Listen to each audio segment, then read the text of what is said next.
புதிய திராவிட கழகம் சார்பில் நடைபெற்று வரும் சமூக நீதி பொதுக்கூட்டத்தில் அதன் நிறுவனர் KS ராஜ்கவுண்டர் உரையாற்றி வருகிறார். அந்த காட்சிகளை பார்க்கலாம். உரையாற்றிய அருமை தலைவர்கள்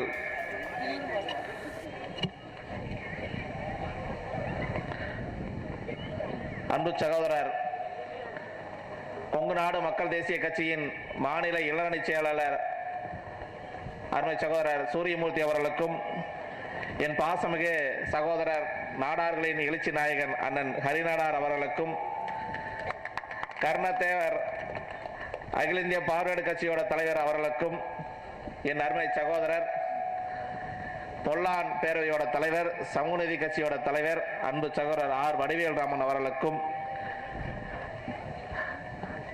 நாய்க்கர் சமூகத்தின் 25 ஆண்டு கால போராளி நாகராஜ் அவர்களுக்கும், வீர போயர் சங்கத்தின் தலைவர் PR சிவசாமி அவர்களுக்கும், காளிமுத்து அவர்களுக்கும், மூலக்கரை சுரேஷ் நாடார் அவர்களுக்கும், பொன் விஸ்வநாத நாடார் அவர்களுக்கும், தனபால் நாடார் அவர்களுக்கும், தஞ்சை திராவிடமணி அவர்களுக்கும், ஈஸ்வர நாடார் அவர்களுக்கும், அப்பாஸ் மந்திரி அவர்களுக்கும், கிறிஸ்டோபர் அவர்களுக்கும், விடுதலை சிறுத்தை கட்சியின் மாநில துணை செயலாளர் துரை வளவன் அவர்களுக்கும், ஜான் நாக்ஸ் அவர்களுக்கும், இப்ராஹிம் பாதுஷா அவர்களுக்கும், ரமேஷ் அவர்களுக்கும், கிருஷ்ணசாமி சிவகாமி அவர்களுக்கும், முருகானந்தம் நாடார் அவர்களுக்கும், என் போர்படை தளபதிகள் புதிய திராவிட கழகத்தின் தளபதிகள் அவர்களுக்கும், குறிப்பாக கொங்கு நாடு வேட்டை கொண்ட இளைஞர் சங்கத்தின் தலைவர் கணேசன் அவர்களுக்கும், காடையார் சரவணன் அவர்களுக்கும், ஈரோடு மேற்கு மாவட்ட செயலர் சவுந்தரராஜன் அவர்களுக்கும், கிழக்கு மாவட்ட செயலர் ராஜேஸ்வர் அவர்களுக்கும், மாநில மாணவரணி செயலர் சந்திர அவர்களுக்கும், கரூர் மாவட்ட செயலர் பசுவை சந்தோஷ் அவர்களுக்கும், ஈரோடு நாமக்கல் தெற்கு மாவட்ட செயலர் ஜெகதீஷ் அவர்களுக்கும், காசிலிங்கம் அவர்களுக்கும், அருணாச்சலம் அவர்களுக்கும், சர்மா அவர்களுக்கும், குமரேஷ் அவர்களுக்கும், விஜய் அவர்களுக்கும், தங்கவேல் கவுண்டர் அவர்களுக்கும், கார்த்தி அவர்களுக்கும், ஏனைய பொறுப்பாளர் அனைவர்களுக்கும் இந்த நேரத்தை நன்றி தெரிவித்துக் கொண்டு,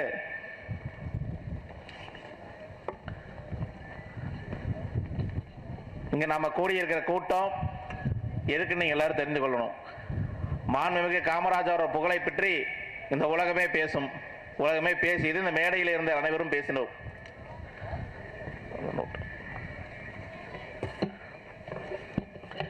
எல்லாரும் சொன்னது போல காமராஜர் ஆட்சி அமைப்போம், காமராஜர் ஆட்சி அமைப்போம் என்றுதான் சொல்கிறார். அவள் காமராஜர் ஆட்சியை போல் ஒரு நல்லாட்சியை இந்த தமிழக அரசு, மாண்புமிகு தமிழக முதல்வர் அவர்கள் மற்றும் உதயநிதி அவர்கள் மற்றும் அனைத்து அரசு தரப்பினர்களும் வழங்க வேண்டும் என்று கேட்டுக்கொண்டு, இந்த சமூக ஒற்றுமை இந்த கொங்கு மண்டலத்திலே அரசியலை பிறணிக்கப்பட்ட ஒதுக்கப்பட்ட அனைத்து சமுதாய மக்களையும் ஒருங்கிணைத்து இந்த மக்களுக்காக தொடர்ந்து போராடி கொண்டிருக்க ஒரே இயக்கம் என்றால் அது புதிய திராவிட கழகம் மட்டும்தான். இந்த கூட்டம் இங்கு நடைபெறுது என்றால் திருப்பூரிலே பெருந்திரளாக உள்ள நாடார் மக்களை ஒருங்கிணைத்து இந்த கூட்டமானது நடைபெற்றுக் கொண்டுள்ளது. நாடார் மக்கள் மட்டுமல்லாமல் அனைத்து சமுதாய தலைவர்களும் இங்கு வந்து கலந்திருக்காங்க. கொங்கு நாட்டில் சலங்கையாட்டமும் சரி, வள்ளிக்குமியும் சரி, எங்களுக்கும் எங்கள் உரிமைக்கும் இந்த மண்ணில் பிறந்த எங்களுக்கும் அந்த உரிமை உண்டு என்று என் தாய் குலங்கள் அனைவரும் ஒரு மணி நேரமாக வள்ளிக்கும்மி நிகழ்ச்சியை சீரும் சிறப்புமாக எங்களோட பண்பாடு கலாச்சாரத்தை பறைசாற்றும் விதமா இந்த கொங்கு நாட்டின் பூர்வக்குடியில் நாங்களும் ஒருவர் சென்று இன்று சீரும் சிறப்புமா கலை நிகழ்ச்சி நடத்திய வள்ளிக்கும்மி நிகழ்ச்சிக்காரர்களுக்கும் இந்த நேரத்தை நன்றி சொல்லிக் கொண்டு, 20 ஆண்டு காலமாக அரசியலே பொருளாதாரத்திலே அரசியல் ஏன் சொல்ற நீங்க தெரிஞ்சுக்கங்க. ஒரு சமூகம் முன்னேற வேண்டும் என்றால் இன்று அடிப்படையாக இருப்பது அரசியல். 20 ஆண்டு காலமாக இந்த வேட்டை கொண்ட சமுதாய மக்கள் அரசியலே புறக்கணிக்கப்பட்டு இருக்கிறோம். வேட்டை கொண்ட சமுதாய மக்கள் சட்டமன்ற உறுப்பினராக இருந்திருக்கிறார்கள், நாடாளுமன்ற உறுப்பினராக இருந்திருக்கிறார்கள், வாரிய தலைவராக இருந்திருக்கிறார்கள், மாநில நிர்வாகிகளாக இன்னும் இருந்துட்டு இருக்காங்க. இருந்த போதிலும் தொடர்ந்து சட்டமன்றத்திலோ நாடாளுமன்றத்திலோ வாரிய தலைவராகவோ இந்த 20 ஆண்டு காலமாக அனைத்து கட்சியிலும் புறக்கணிக்கப்பட்டு வந்துட்டு இருக்கு. இதை மீட்டெடுக்கணும். இந்த மக்களுக்கு கல்வி, பொருளாதார, வேலைவாய்ப்பு, அரசியலை மீட்டெடுக்கணும் உருவாக்கப்பட்ட கட்சி தான் புதிய திராவிட கழகம். அந்த இருள இருக்கிற சமுதாயத்திற்கு வெளிச்சத்தை தரக்கு வருகின்ற நவம்பர் 30ஆம் தேதி மாண்புமிகு இளைஞர் நலனத்தின் அமைச்சர், தமிழ்நாடு துணை முதலமைச்சர் மாண்பு உதயநிதி அவர்கள் வந்து அகிலம் போற்றும் 6வது மாநில மாநாட்டில் கலந்துக்கிறாங்கிற வந்து ஒரு பெரிய ஒரு மகிழ்ச்சியோட தெரிவிச்சுக்கிறேன். எதுக்காக நீ சொல்றேன்னா 5 மாநாடுகள் நாம் நடத்தி இருக்கிறோம். எத்தனை மாநாடுகள்? 5 மாநாடுகள். 5 மாநாடுகள் நாம் நடத்திய போதிலும் நமக்கான அரசியல் அங்கீகாரம் அதாவது திட்டமிட்டு தடுக்கப்படுது. எப்படி திட்டமிட்டு தடுக்கப்படுது? இந்த 6வது மாநில மாநாடு நமக்கான அரசியல் அங்கீகாரத்தை பெற்றுத்தரும் நம்ம நினைக்கிறோம். மாண்புமிகு சின்னவர் அவர்கள், மாண்புமிகு உதயநிதி ஸ்டாலின் அவர்கள் வந்து இந்த மாநாட்டில் கலந்துக்கிறாரு. மாண்புமிகு அமைச்சர் பெருமக்கள் வந்து கலந்துக்கிறாங்க. கட்டாயம் இந்த இருளில் சமுதாயத்தை கட்டாயம் வெளிச்சத்திற்கு உதயநிதி அவர்கள் வெளிச்சத்தை தருவார் என்று நம்புகிறோம்.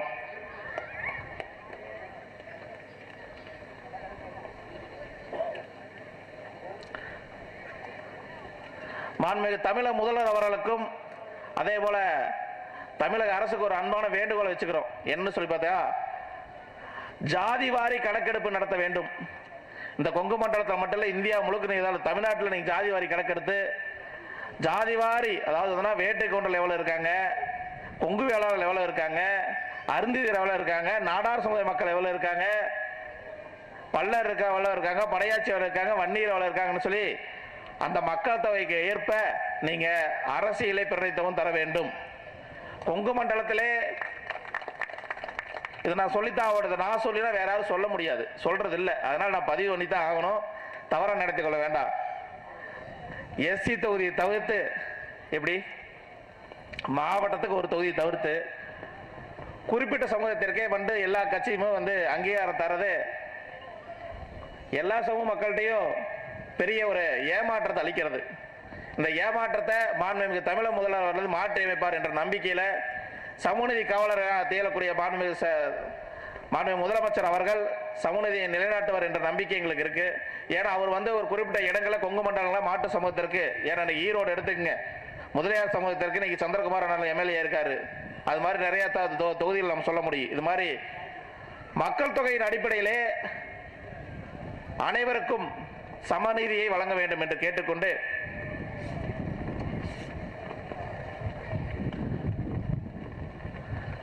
இந்த கொங்கு மண்டலம் ஒருத்தரோட கோட்டை கோட்டை கோட்டைன்னு சொல்லிட்டு இருந்தாங்க. அதிமுகவின் எக்கு கோட்டை என்பார்கள். ஆம், அதிமுகவின் எக்கு கோட்டையாக இருந்தது உண்மை. மாண்புமிகு எம்ஜிஆர் அவர்கள் இருக்கும்போது அதிமுகவின் எக்கு கோட்டையாக தான் இருந்துச்சு.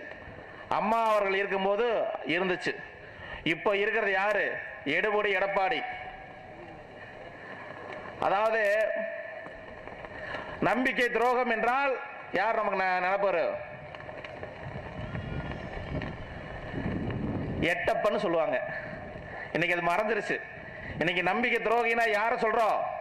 உலகம் முழுக்க சொல்லுவாங்க எடப்பாடி பழனிசாமின்னு சொல்லுவாங்க. சரிங்களா? அவர் சொல்றார் சுற்றுப்பயணம் மேற்கொள்கிறேன், சுற்றுப்பயணம் மேற்கொள்கிறேன், வெற்று பயணம் செஞ்சுட்டு இருக்கார். ஒரு முழுக்க பணத்தை கொடுத்து இன்னைக்கு மக்களை சேர்த்துக்கிட்டு நான் வந்து திராவிட முன்னேற்ற கழகத்தோட ஆட்சி அகற்றிடுவேன், நல்லாட்சி கொடுத்துருன்னு சொல்றார். நீங்க நல்லாட்சி கொடுத்திருந்தால் திராவிட முன்னேற்ற கழகத்தோட ஆட்சி எப்படி இப்போ வந்து அமைச்சிருக்கு நீங்க சொல்லுங்க பார்க்கலாம். 2021 திராவிட முன்னேற்ற கழகத்தோட ஆட்சி எப்படி அமைச்சிருக்கும்?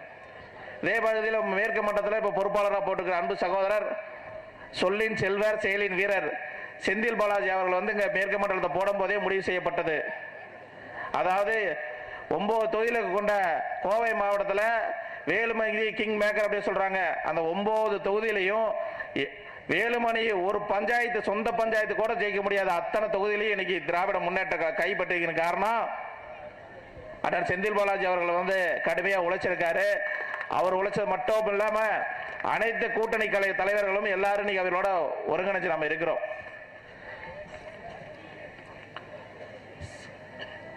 திராவிட முன்னேற்ற கழகத்துக்கு நீங்க நிறைய வந்து நம்ம பேசுறப்ப சொல்றாங்க. என்ன சொல்றாங்கன்னா, திராவிட முன்னேற்றத்துக்கு வந்து நீங்க ரொம்ப வந்து ஊன்றுகோலா இருக்கிறீங்க, ஒட்டு கொடுக்குறீங்க, அப்படி இப்படின்னு சொல்றாங்க. எதுக்காக சொல்றேன்னா, அண்ணா திராவிட முன்னேற்ற கழகம் வந்து எடப்பாடி ஆட்சி வந்ததுக்கப்புறம், அதாவது எடப்பாடி தலைமை ஏற்றதுக்கப்புறம் எங்க வேட்டைக்கொண்ட சமுதாயத்தை சார்ந்த 2 ஒன்றிய செயலர், அம்மாப்பேட்டை ஒன்றிய செயலர் சரவணன், அரவக்குறிச்சி ஒன்றிய செயலர் சரவணன், அதாவது சைதியார் மேயரோட அண்ணன் பையன் சரவணன் இருந்தாங்க.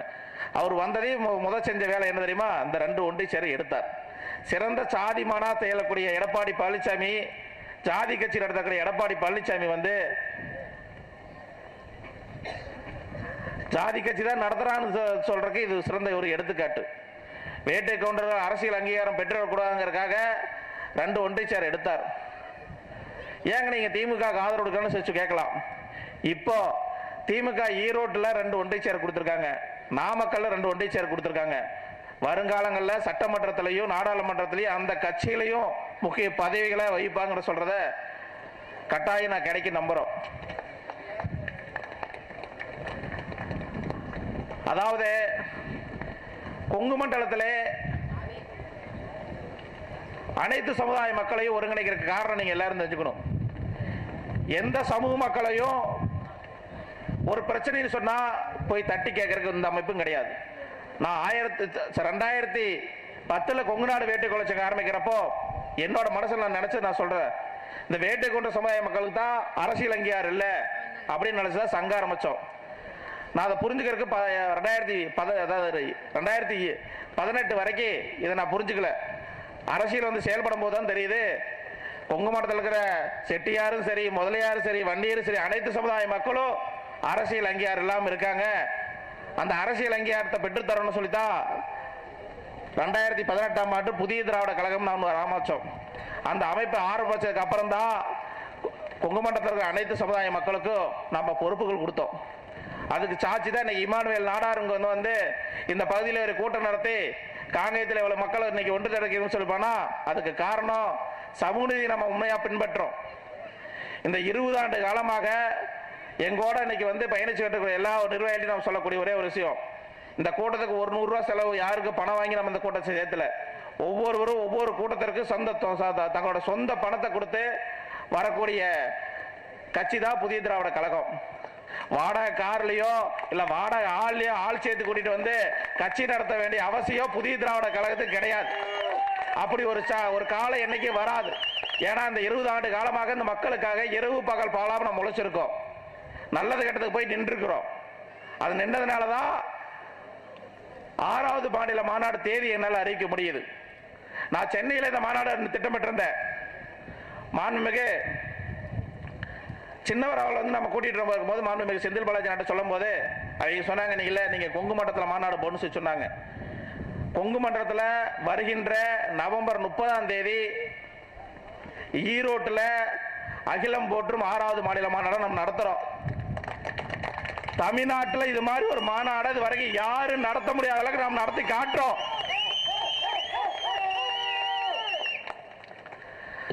அதாவது இப்ப இன்னைக்கு எடப்பாடி ரோடு ஷோ போடலாம், வேற யாரு வேணா ரோடு ஷோ போடலாம். நவம்பர் 30ஆம் தேதி ஒட்டுமொத்த தமிழ்நாட்டுக்கே ரோடு ஷோ நாம காட்டலாமா? நீங்க பார்க்கத்தான் போறீங்க. நவம்பர் 30ஆம் தேதி தமிழ்நாடு முழுவதும் இந்த கொங்கு மண்டலத்தில் குறிப்பா சொல்லப்பட தமிழ்நாடு அளவிலேயே 1 லட்சம் சேர் திராவிட முன்னேற்ற கழகம் சேலம் மாநாடு, அதாவது இளைஞரணி மாநாடு தான் ஒண்ணுதான் 1 லட்சம் சேர் போட்டு நடத்தக்கூடிய மாநாடு. வரக்கூடிய நவம்பர் 30ஆம் தேதி ஈரோட்டில் 1 லட்சம் சேரை போட்டு நாம் அந்த மாநாட்டை நாம் நடத்தி காட்டுறோம். அந்த 1 லட்சம் சேரை தாண்டி 10,000 பேர் 20,000 பேராவது நிப்பாங்கிற நம்பிக்கை எனக்கு இருக்கு. அந்த மாநாட்டுக்கு வேட்டு கவுண்டர்கள் வருவாங்க, ஏனைய தலைவர்கள் வருவாங்க, அங்க நாடாரு வருவாங்க, அருந்ததீர் வருவாங்க, பல்லரு வருவாங்க, படையாச்சி வருவாங்க, பறையரு வருவாங்க, செட்டியாரு வருவாங்க, முதலியாரு வருவாங்க, வண்ணாரு வருவாங்க. ஏன்னா இந்த அனைத்து மக்களுக்காகவும் நாம போராடிட்டு இருக்கிறோம்.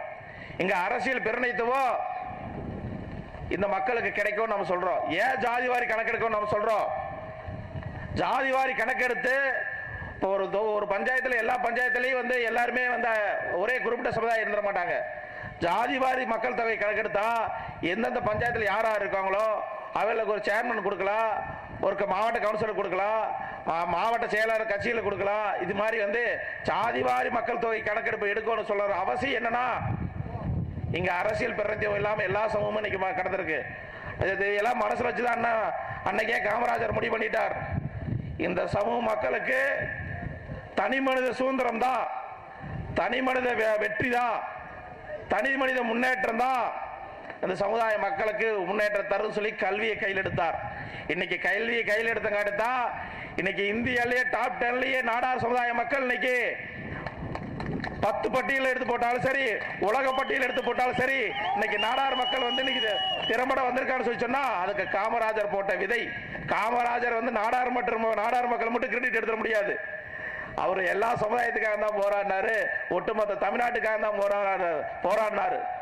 அவர் போராடின விஷயம் இன்னைக்கு எல்லாருமே சொல்றாங்க, காமராஜர் ஆட்சி அமைப்போம், காமராஜர் ஆட்சி அமைப்போம்னு சொல்றாங்க. அவ்வளவு ஒரு நல்ல மனிதரை அவரோட புகழை போற்றும் விதமாக இன்றைய தினம் நாம் வந்து இன்னைக்கு சிறப்பான ஒரு பொதுக்கூட்டத்தை ஏற்படுத்தி, பிறந்தநாள் பொதுக்கூட்டத்தை ஏற்படுத்தி இந்த கொங்கு மண்டலத்திலே குறிப்பாக சொல்ல போனால் சுதந்திர போராட்ட தியாகிகள் சுபாஷ் சந்திர போஸ்ல காந்திஜி வரைக்கும், நேதாஜி வரைக்கும், நம்ம கொடிகாத்த குமரன், பொல்லான், தீரன் சின்னமலை, கொங்கு நாட்டின் 24 நாட்டையே ஆட்சி செஞ்ச வள்ளல் வல்வில்லோரி, உணால நாடார் முதலியவர்களுக்கெல்லாம் நாம வந்து இன்னைக்கு வந்து நம்ம மரியாதை செலுத்தி இந்த நிகழ்ச்சியை வந்து நம்ம பண்ணிட்டு இருக்கிறோம். நேதாஜி சுபாஷ் சந்திர போஸ் மாதிரி நமக்கு கிடைத்த இளைஞர்கள் எல்லாம் தட்டி வேண்டவர்களால் வெட்டி வரக்கூடிய இளைஞர்கள் நாம் கொண்டிருக்கோம். இந்த இளைஞர்களை வச்சு இன்னைக்கு ஆட்சி பிடிக்கும்னு சொன்னா, அன்னைக்கு படவேல மழை மக்களை திரட்டி கொண்டு போய் ஒரு ஆட்சி பிடிக்கும்னு சொன்னா அதிகபட்சம் 24 மணி நேரத்தில் நம்ம ஆட்சியை பிடிச்சிட முடியும். ஆனா இன்னைக்கு மக்கள் ஓட்டு போடக்கூடிய ஒரு சூழல் இருக்கு. உங்களுக்கு மிகப்பெரிய ஒரு ஆயுதம் என்னன்னா ஓட்டு போடுற ஆயுதம். நீங்க யாருக்கு ஓட்டு போடணுங்கிறத நீங்க முடிவு பண்ணுங்க. இவ்வளவு பெரிய ஆயுதம் உங்களை கையில தான் இருக்கு. நல்லாட்சி நடத்தி கொண்டிருக்கிற மாண்புமிகு தமிழக முதல்வரோட ஆட்சியை மீண்டும் நாம கொண்டாடணும். கொண்டாந்தா மட்டும்தான் எங்க ஜாதி வாரி மக்கள் தொகை கணக்கெடுக்க எடுக்க முடியும். அனைத்து சமுதாய மக்களுக்கு அனைத்தும் பெற முடியும். எடப்பாடி பழனிசாமி ஆட்சி வந்துருச்சுன்னா இதே மாதிரிதான் எல்லாமே ஒரே சமூகத்தை சார்ந்தவர்களுக்கே போய்விடும். இது எல்லாம் மாற்று சமூகம், அது வந்து மாற்றி அமைக்க வேண்டும். தமிழகத்தில் நல்லாட்சி வழங்கக்கூடிய மாண்புமிகு தமிழக முதல்வர் ஆட்சியை மீண்டும் நம்ம கொண்டாடணும். அதுக்கு நீங்க எல்லாரும் ஒத்துழைப்பு கொடுக்கணும். திராவிட முன்னேற்ற கழக ஆட்சி மீண்டும் வந்தா மட்டும்தான் அனைத்து மக்களுக்கும் அனைத்தும் கிடைக்கும். காலனிங்கிற ஒரு பேர் எடுத்திருக்கார். எவ்வளவு ஒரு சிந்தனை அவருக்கு இருந்திருக்கும். எப்படி காலனிங்கிற பேர் எடுத்திருக்கார். யாருக்கா அந்த சிந்தனை வந்திருக்குமா? ஒவ்வொரு பெண்களுக்கும் 1000 ரூபாய் மாதம் கொடுக்கும் நினைக்கிறார். நம்ம இப்ப நம்ம ஒண்ணு இல்ல, அஜித்குமார் பிரச்சனை நம்ம சொல்றோம். அஜித்குமார் பிரச்சனைக்கு எடப்பாடி பழனிசாமி மாதிரி பெண்ணிசை வந்து அடிச்சு கொண்டும் போது அவர் சொன்னார், என்ன சொன்னார் எடப்பாடி பழனிசாமி? ஃபைல்ஸ்ல செத்துட்டார் சொன்னார். 13 பேரை சுட்டு கொண்டாங்க தூத்துக்குடியில. அதுக்கு அவரோட பதில் இல்ல, நான் இப்பதான் டிவியில பார்த்தேன், எனக்கு தெரியாதுன்னு சொன்னார். ஒரு முதலமைச்சர் ஆட்சியின் கீழ் நடக்கும்போது, இந்த பிரச்சனைகள் நடக்கும்போது அவர் சொன்ன சொல்கள் அப்படி. ஆனா மாண்புமிகு தமிழக முதல்வர் வந்து அஜித்குமார் அம்மாவுக்கு போன் பண்ணி என்ன சொல்றார்? மன்னிச்சுக்கங்க அப்படின்னு சொல்றார். ஒரு தகப்பனாக அந்த இடத்துல இருந்து அவர் சிந்திச்சு அதை சொல்றார். மாண்புமிகு ஹரிநாடர் அண்ணன் அவர்களை சொன்னார் ஒரு வார்த்தை, அந்த குடும்பம் ரொம்ப பாதிக்கப்பட்டிருக்காங்க, அவர்களுக்கு 1 கோடி ரூபாய் நிதி வேண்டும்னு சொன்னார். அதையும் நம்ம சிந்திக்க வேண்டும். மாண்புமிகு தமிழக முதல்வர் அவர்கள் அந்த குடும்பத்திற்கு கட்டாயம் 1 கோடி ரூபாய் நிதியை வழங்க வேண்டும் என்று கேட்டுக்கொண்டு அதையே ஒரு தீர்மானமாக கூட நாங்கள் நிறைவேற்றுறோம். அதே போல நாம சமூக நீதி தான் நம்ம வந்து பின்பற்றுங்கிறதுக்கு ஒரு சாட்சி. இன்னைக்கு ரிதன்யாங்கிற ஒரு பெண் இருந்ததுக்கு நம்ம வந்து அஜித்குமாருக்கு ரிதன்யாங்கிற ஒரு பெண்ணுக்கு நம்ம வந்து கண்ணீர் அஞ்சலி செலுத்திட்டு தான் இந்த மாநாடு இந்த பொதுக்கூட்ட மேடைக்கே வரோம். அதாவது சமூக நீதி எதுக்காக மீண்டும் மீண்டும் சமூக நீதி பொதுக்கூட்டம் நம்ம போடுறதை நீங்க எல்லாரும் தெரிஞ்சுக்கணும். எல்லாத்துக்கும் எல்லாம் கிடைக்கணுங்கிறதா நம்மளோட குறிக்கோள். எப்படி எல்லாத்துக்கும் எல்லாம் கிடைக்கணுங்கிறதா நம்ம குறிக்கோள். அதை நம்ம முன்னெடுத்து தான் இன்னைக்கு ஒவ்வொரு கூட்டங்களையும் சரி, ஒவ்வொரு நிகழ்ச்சிகளையும் சரி, அனைத்து சமுதாய மக்களையும் நம்ம இன்னைக்கு கூட்டிட்டு வந்து ஒரு கூட்டம் போற காரணம் இதுதான் காரணம். இந்த புதிய திராவிட கழக நிர்வாகிகளுக்கு ஒரு அன்பான வேண்டுகோளை மட்டும் சொல்லிக்கிறேன். வருகின்ற ஆடி 18 இருக்கு, ஆடி 17, 18 தமிழ்நாட்டில் 2 நாட்கள் அரசு விழாக்கூடிய ஒரு மன்னர் சொல்லி சொன்னா அது நம்ம முப்பாட்ட வள்ளல் வல்வில்லோரிக்கு தாங்கிற பெருமை நமக்கு சேர்க்கு.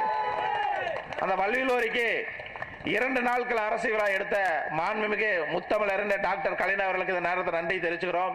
மாண்புமிகு தமிழக முதல்வருக்கு ஒரு அன்பான வேண்டுகோள்.